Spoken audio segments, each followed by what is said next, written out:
Hi everyone, welcome to a new episode of the Who We Are podcast and show. I am so excited for this episode because I got to speak to Robin Sharma, a legendary personal growth expert and best-selling author.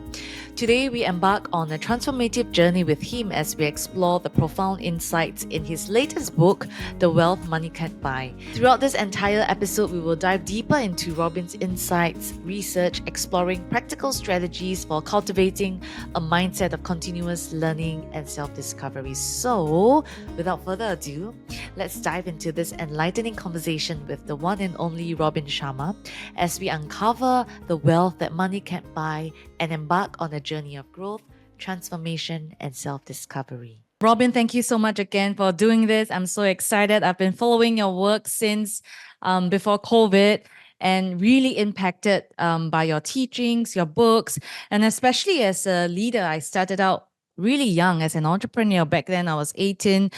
Back in the days before social media, before entrepreneurship became a buzzword like it is today. And I'm so grateful for thought leaders like yourself that come out so openly and honestly to share about the journey and the lessons. So we're going to dive right into this conversation. Well, you're very kind, and congratulations on all your success, Rachel. Oh, thank you so much. I have so much more to learn and so excited to be able to do this with you. I wanted to ask you, Robin, could you share a pivotal moment or experience that inspired your personal journey into this realm of personal development and leadership? I think one of my greatest influences has been my father. My father is 86 years old. He was a family doctor for 54 years. Wow. And he filled our home with personal development books long before personal development books were mainstream.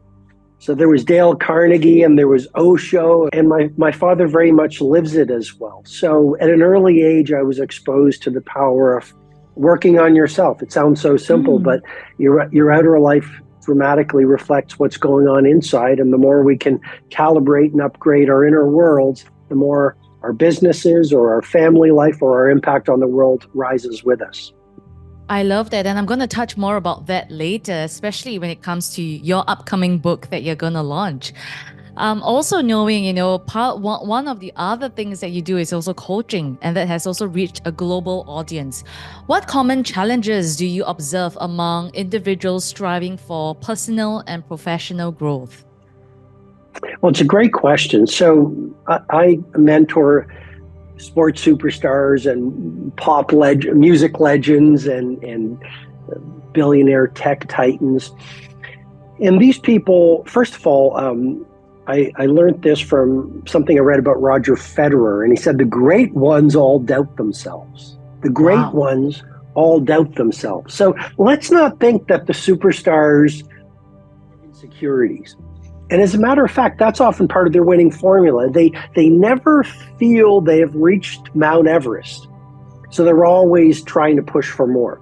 One of the common challenges is, how do you sustain world class? How do you sustain mastery? So some of these super successful people, they've got the championship ring. And when a human being is successful, they're actually in a very dangerous situation, because it's easy then to start coasting and to fall in love with your winning formula and not to push hard, not to get up early, not to keep on improving your craft. So one of the biggest challenges that these people come to me for mentoring is, how can we not only sustain our success, but optimize it so that they can continue to play at the highest level for many years? Because I believe that the DNA of legendary is longevity. And it's fine to be successful for a year, but the great ones ask themselves, how can I be successful for a lifetime? And what do you think is the answer to that, like sustained longevity and sustained success? Well, there's a few things. One of them is, you just can't fall in love with your success. You've always got, the thing about a master is, she always thinks like a beginner. And the moment you, it's very dangerous actually to think you're an expert, because once you think you're an expert, you become complacent. You stop trying to outlearn the competition. You fall in love with your closely cherished beliefs. Oh, I know the truth. Here's how the world works. Well, that's what happened to the people who thought the world was flat. So the thing about so the great masters always think like beginners. They never lose their white belt mentality. Yeah. And it's really about humility. They're humble enough to fail. They're humble enough to listen to other people's opinions. They're humble enough to always be learning. They're humble enough to get up early and outwork the competition. So how do you sustain things? One of the ways is when you become successful, you realize you are in such a dangerous position and you're in a war against complacency. Wow. And complacency within yourself, right? That's completely right. It's the war you're facing is within yourself. And that's why I think to live a great life and to be on the path of mastery in your business, in your career,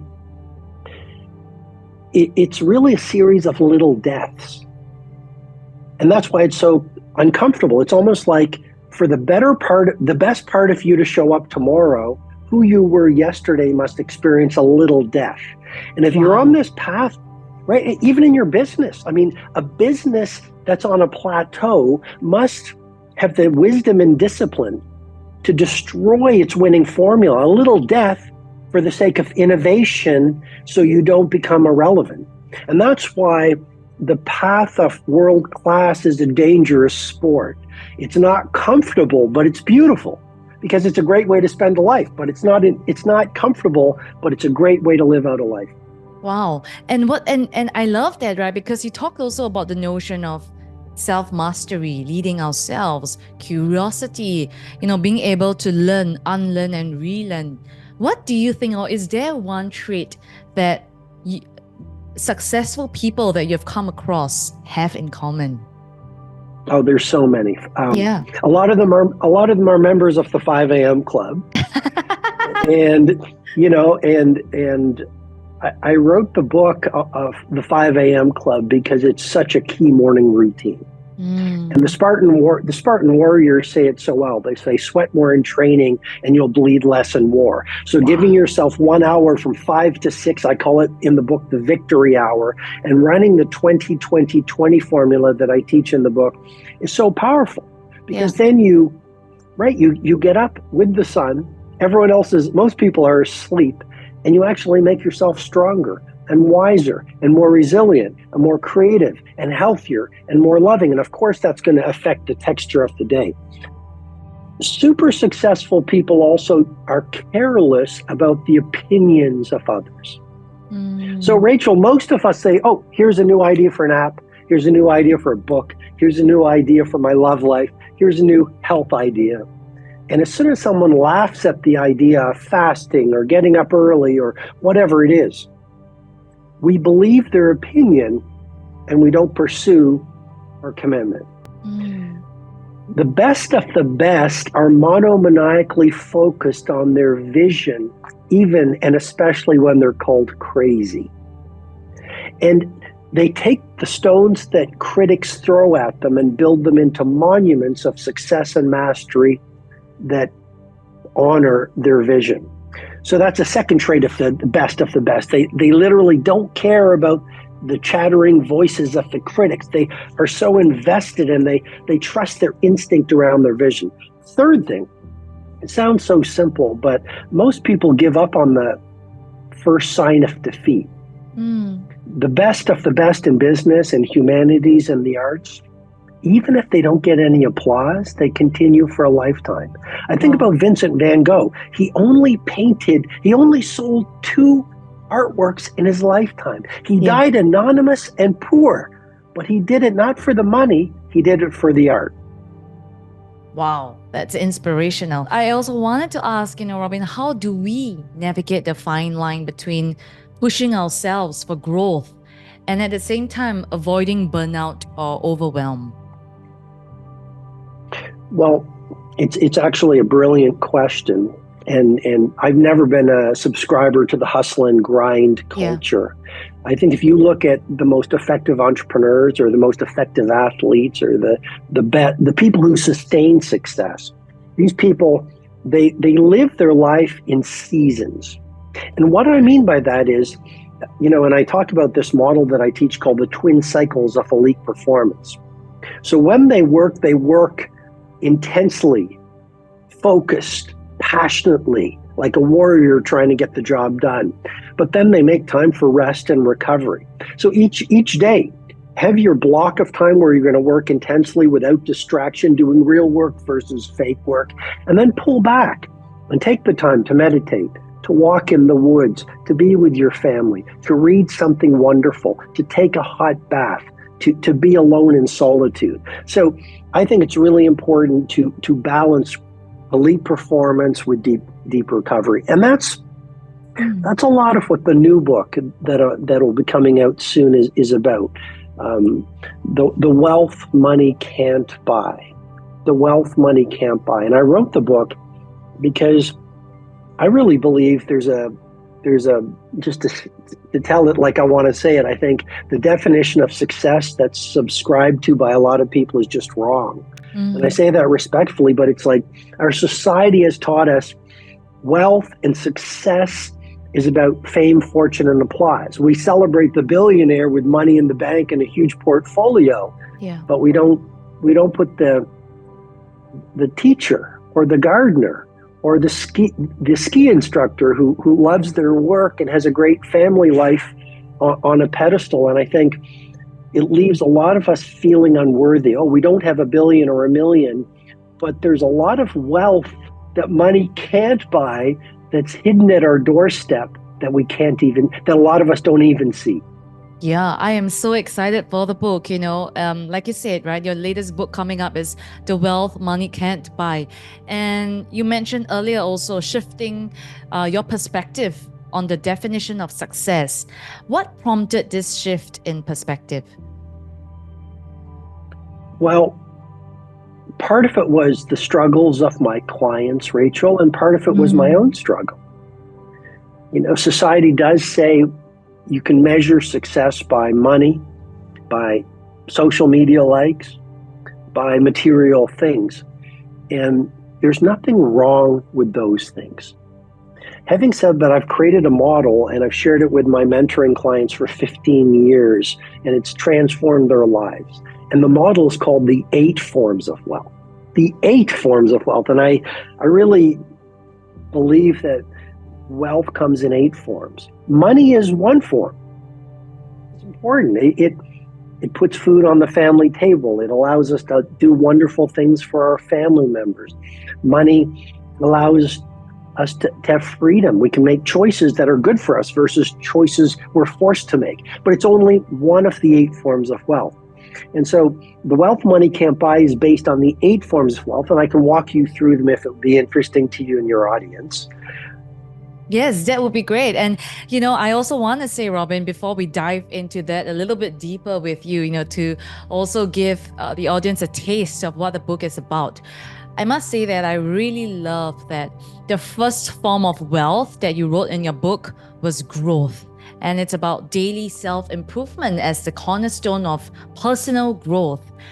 How can we cultivate this mindset of continuous learning and personal development in our lives? And back to your point earlier about, leading ourselves before leading others.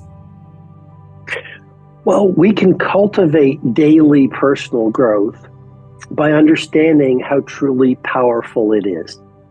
And by understanding that being on the journey of materializing potential form of wealth. I mean, one of the great secrets of happiness is knowing that we're becoming more of all we're meant to be. Yeah. I mean, that's a form of wealth, saying, okay, every day I read, or every day I pray, or every day I meditate, or every day I write in a journal, or I practice gratitude, or I lean into my fears by practicing deliberate discomfort so I take back more of my power. Well, that's not money in the bank, but it's worth more than money in the bank. Becoming who we're meant to be gives us such confidence and such joy and psychic serenity. So it's a form of wealth. And how can we practice that every day? Well, just by understanding that it's the first form of wealth. And the people who are spending their lives getting to know their true power are very rich people, even if they live in a loincloth. What are some ways, you would advise someone who's on his or her journey on discovering their purpose and discovering their true power? Well, I would say, remember, this is a chapter from the book, but fears are ghost stories. And so I would encourage anyone who wants to become more of their natural genius and someone who wants to own their gifts and talents to understand the power of deliberate discomfort. So literally, it's about practicing what I call micro bravery. Every little day, find something that frightens you or something that makes you feel uncomfortable and force yourself to do it. And here's why. Because a victim is someone who's given away their power to their excuses, which they believe to be true. And the more we release our excuses and do the things we don't want to do and we tell ourselves we can't do, every time we do it way by practicing deliberate discomfort, we take the power we gave to our fear back. And if you do it every day over months, quarters, years, you're going to become so extraordinarily powerful. So number one, I'd say, remember, fears are ghost stories. Most people have been taught their fears. We adopt our parents' fears, society's fears. And the more we can do difficult things in small steps every day, the more we'll take our power back. Secondly, I'm a big proponent of MVP. And MVP is a term in my methodology for meditation, visualization, and prayer. And people always say, well, how do I become more powerful? That MVP, most valuable player, meditation, visualization, and prayer, those are three extraordinarily powerful tools. I start my morning with an hour of MVP. I meditate and I visualize, my core projects that I hope will get done over the next few months. And then I pray. I pray to, if you don't believe in God, you can pray to the universe. You can pray to the force that runs the world. You can pray to your highest self. But pray it, because intentions are powerful and every prayer is heard. So I think that's another tool that I offer to the people that I mentor. And then I'm a big fan of writing in a journal in the morning. And we've heard a lot about it, but I ask myself at least 3 questions every morning. Number one, where am I winning? Number 2, what will I release today? One of the chapters of The Wealth Money Can't Buy is don't be a resentment collector. Yeah. And writing about what you'll release today, maybe it's someone you need to forgive, maybe it's someone you're angry about, is very powerful because you release the energy onto paper. And then the third question I ask when I write is, what does my ideal day look like? And I call it a pre-performance paragraph, but writing out a paragraph on my ideal day gives me a lot of intentionality versus being reactive as I go through the day. I love that so much, and I believe so much too, and echo your thoughts on the power of journaling. And I'm gonna adopt what you shared on, daily journaling across the 3 questions of where am I winning in life? What am I going to release today? And how does my ideal day look like? In your book, you mentioned also the PENAM principle, PENAM. Could you explain to us, what this principle entails and how it can be applied by individuals for us who are striving for growth? Well, first of all, I have to thank you for doing something that is not so common, Rachel, which is you're very well prepared and you've read the book. Yes. And it speaks a lot to you, because I think success and mastery is all about going granular in a world where too many people are scratching the surface and looking for superficial answers, having superficial conversations, and thinking and living in superficial ways. And so it sounds so simple to be prepared. Yeah. But I just want to celebrate you for your rigor and your respect of your craft. So PENAM it's The Wealth Money Can't Buy is based on 8 sections based on the 8 forms of wealth. And the first section is, as you suggest, the first form of wealth, growth. And one of the chapters is memorize the PENAM principle. PENAM are the 5 forces that make you, you, and me. If we're wondering, all your viewers from around the world, your listeners, are wondering, well, how do we develop this mindset that we have and this worldview? I would suggest that it comes down to PENAM, this acronym, the 5 forces. P stands for our parents. We adopt the beliefs that the people who taught us how the world works shared with us, our parents, our early caregivers. So if our parents were in scarcity or said money doesn't grow on trees, I had one billionaire client who said his father taught him all rich people are liars, cheats, and thieves. Imagine what that would do for his prosperity consciousness. So our parents definitely teach us so much about how the world works. That's the first part of the PENAM acronym. Second influence that shapes the way we see the world, E, the E in PENAM, our environment. Where we work, how our house looks, the car we drive, or the clothes we wear, the people we follow online, the books we read, all of our environment is subtly shaping how we see the world, whether we become victims or heroes. The N in the PENAM acronym, N, our nation. Our nation, like if you grew up in a war-torn country, it's going to shape how we see prosperity or opportunity. Yeah. How we interact with people, our sense of safety. If you live in another country, which is a more modern country, maybe a wealthier country, it's definitely going to shape how we operate in the world. P, parents. E, environment. N, nation. A, in PENAM, our associations. There's a lot in The Wealth Money Can't Buy on the extraordinary power of our association and the importance of releasing victims from our lives. So A is associations. We become our conversations. The people we spend time with show us what's possible. If you want to, let's say, be financially successful, then spend time with people whose lives you want to be living. If you want to be a great artist, then spend time with possibilitarians and people who value their craft. If you want to be a great athlete, then spend time with people who are up at 5 a.m. and they're practicing and they're eating well and they're taking cold plunges and they understand the power of training and studying the tapes. And then M in the PENAM acronym is media. And media, more than ever before, infiltrates our mindset, heart set, health set, and soul set. Yeah. And every time we check a notification, every time we watch the news, every time we look at an ad, every time we watch an influencer, we are subtly influenced in terms of our thinking and our performance and the way we show up in the world. So the 5 forces of PENAM are very powerful. And the more you understand it, the more you can change and step into your primal genius. Amazing. And I love that you break it down so succinctly for us as well, and to also be mindful of these aspects of our life that consciously or subconsciously make such a huge impact on us. In the book too, you emphasize the importance of choosing the right partner for one's joy. Can you share a little bit more about this concept and the significance in personal fulfillment? Sure. So the first form of wealth, we talked a bit about it, which is growth. The second form of wealth is wellness. Yeah.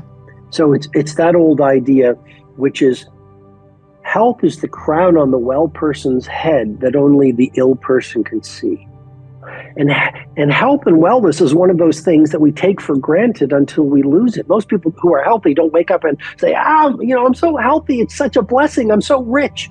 But if we lose our health, we'll spend most of our days trying to get our health back. So that's the second form of wealth, and there's 20 chapters in the book on that. The third form of wealth in The Wealth Money Can't Buy, you're speaking to it, which is family. Yeah.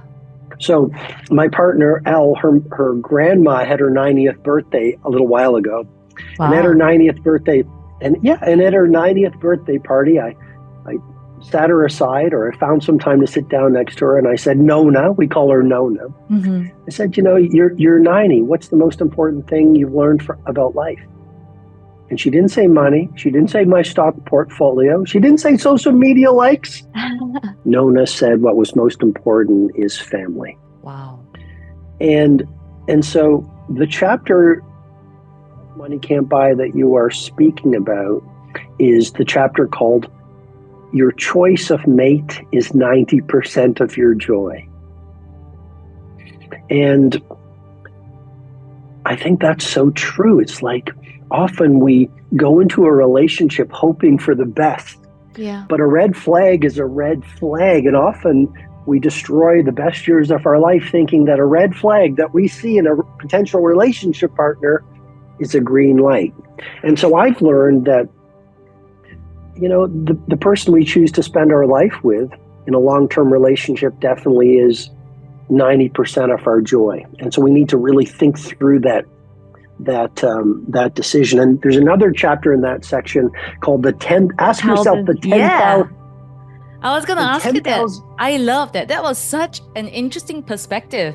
Sorry to cut you. I was just too excited. The 10,000 dinners question. Yeah. Could you share with us a little bit more about that? Reading this article about this famed divorce lawyer who works with top footballers, etc. And she was asked, you know, what are your 2 best relationship strategies? You've seen so many relationships fall apart. Yeah. And she said, number 1, and your listeners might not like it, but I'm just going to share what she said. The lawyer's name is Ayesha Vardag. Yes. She's based out of the UK. UK. So she said, yeah. And so she said, first of all, she said, have separate bedrooms. And then the second one, she said, ask yourself the 10,000 dinners question. And what that really is she said, ask yourself, do I see myself happily having 10,000 dinners with this person I'm going to get into a long-term relationship with? And we all know this, but, you know, looks fade. Yeah. Some of the early lust factors, let's call them, are less important as the relationship advances.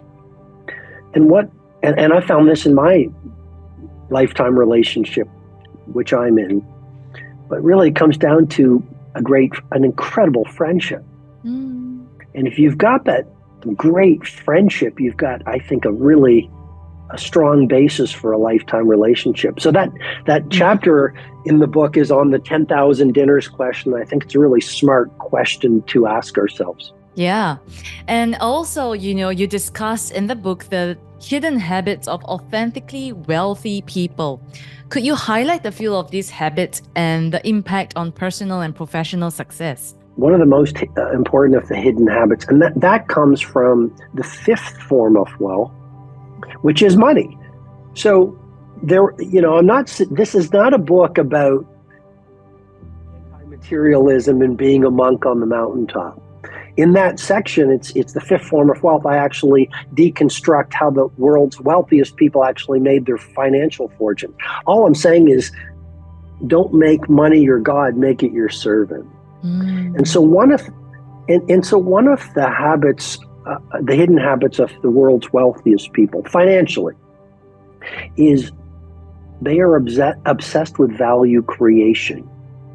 And too many people in business are all about scarcity. You go to their restaurant, for example, and they give you as little food as possible. And the food's not made with love, and the room, and it might not be perfectly clean, and they don't treat their employees well. Yeah. And there's no real user experience. One of the things I've observed working with many of the top CEOs in the world and leadership teams of FedEx and Microsoft and Starbucks, et cetera, is the best entrepreneurs in the world are not in scarcity. They're all about generosity.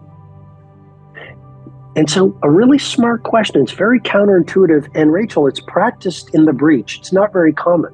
But ask yourself this, how can I give my customers, and I know you have a lot of entrepreneurs who follow you, keep asking yourself this question, how may I best serve the most people? Keep asking yourself this question. I call it the 10x value question.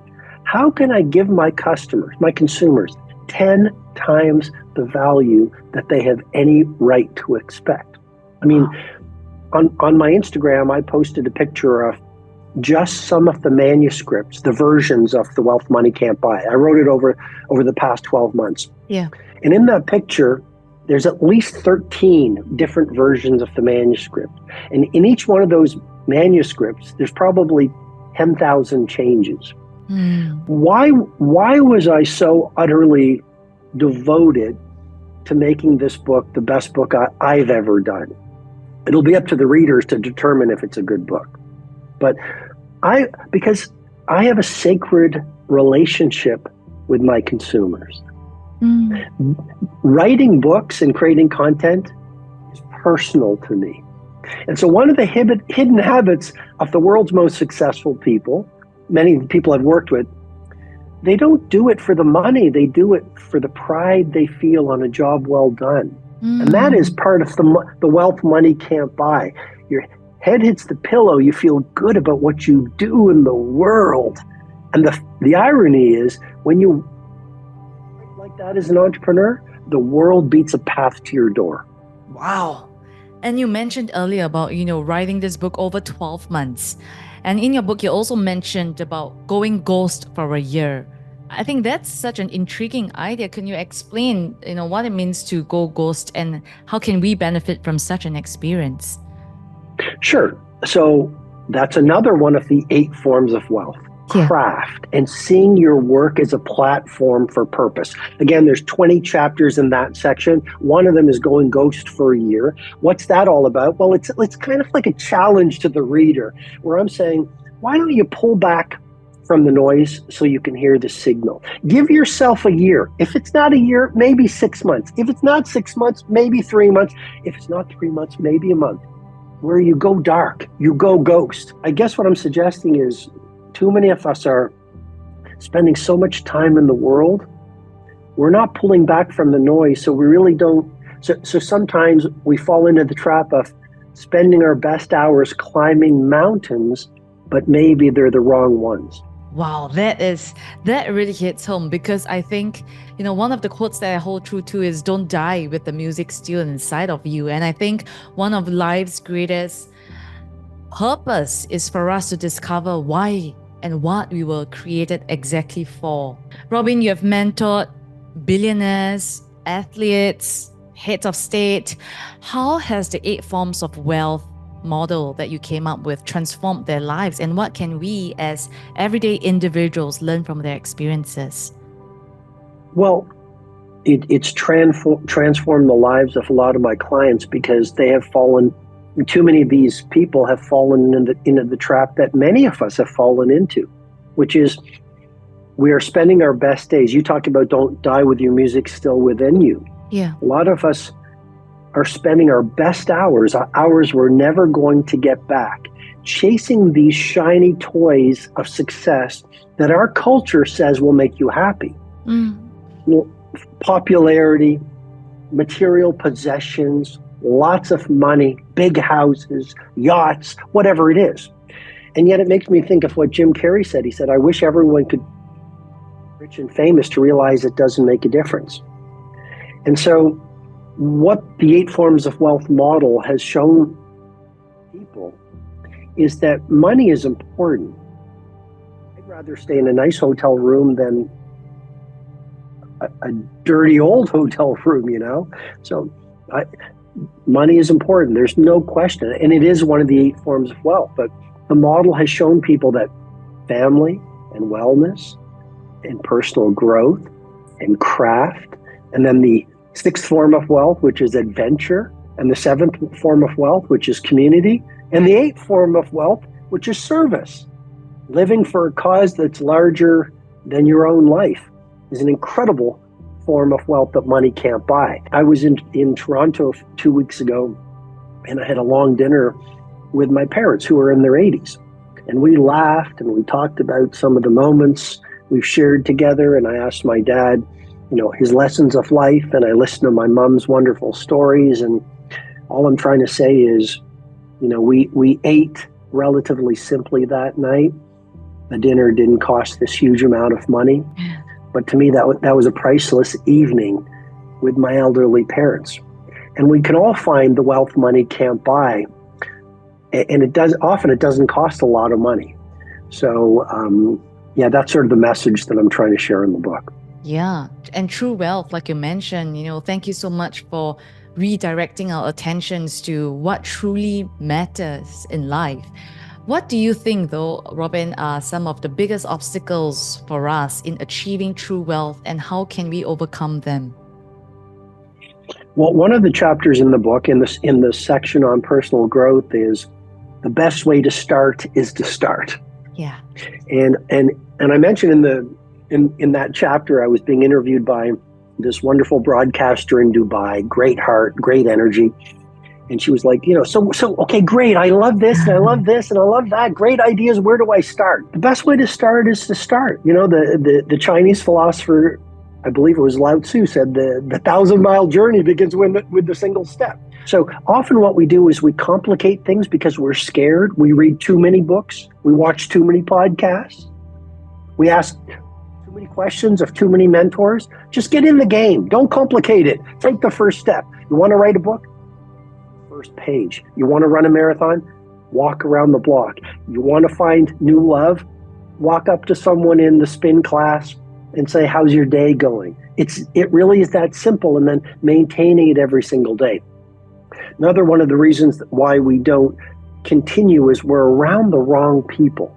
And we're hearing a lot about that these days, but I think about Nicholas Christakis at Harvard University, and he found some research you might find very interesting. And he found that we become not only our friends, but we model the behavior of the friends of our friends' friends. Wow. I'm going to repeat that again because it was a little complicated when I first That's third degree association. We become, Rachel, not only your circle of friends, but you start to mimic friends' friends, friends of your friends' friends. Nicholas Christakis, Harvard University. And if we had more time, we could get into mirror neurons and the human instinct for mimicry. Wow.